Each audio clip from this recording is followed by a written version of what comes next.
So anorexia is this monster that's inside of you. It's like an abusive partner, basically, that even though you know it's not good for you, you still continue to stay with that person because it gave me comfort initially. It gave me someone to hide behind in a way. I've never felt comfortable in my own skin.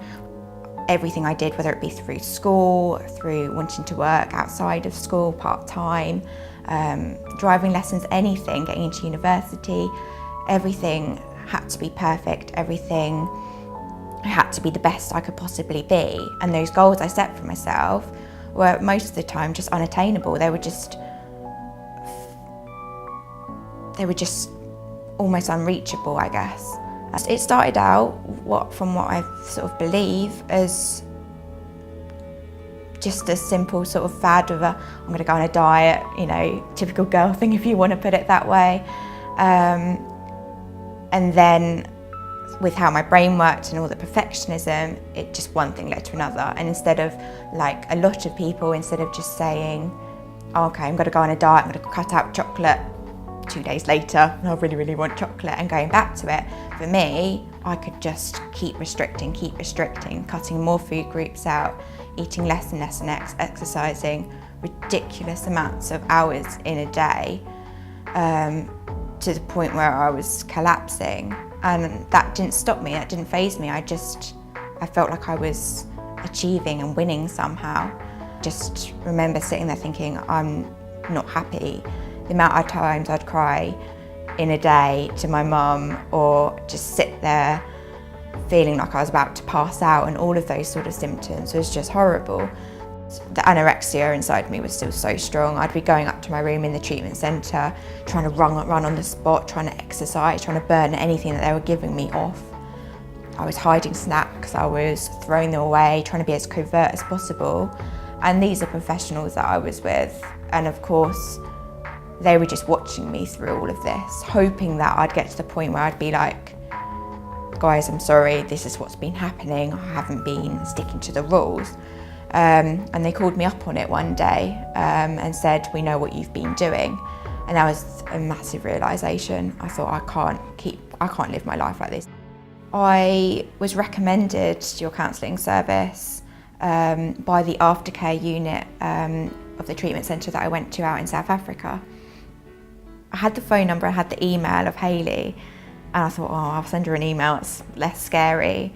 And then I think she phoned me to sort of sort everything out, and just through the phone call I felt so much calmer. Like, she just seemed like such a lovely person.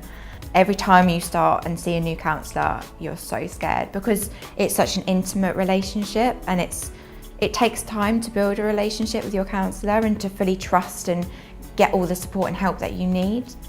I find with people you can just tell when you're just going to click with them, and I got that with her. I felt really supported, and I knew she was experienced enough to help me, but also kind enough and gentle enough to give me the support and direction I needed with my recovery.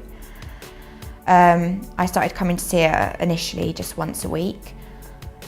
When I'd had low points again and relapses and wasn't in a very stable place, she suggested that I come a couple of times a week. So it did vary, and she always tailored to meet my needs of what I needed at that particular point. She'd back off a bit if she felt like I was okay and more stable, and she'd step in when she felt like I wasn't.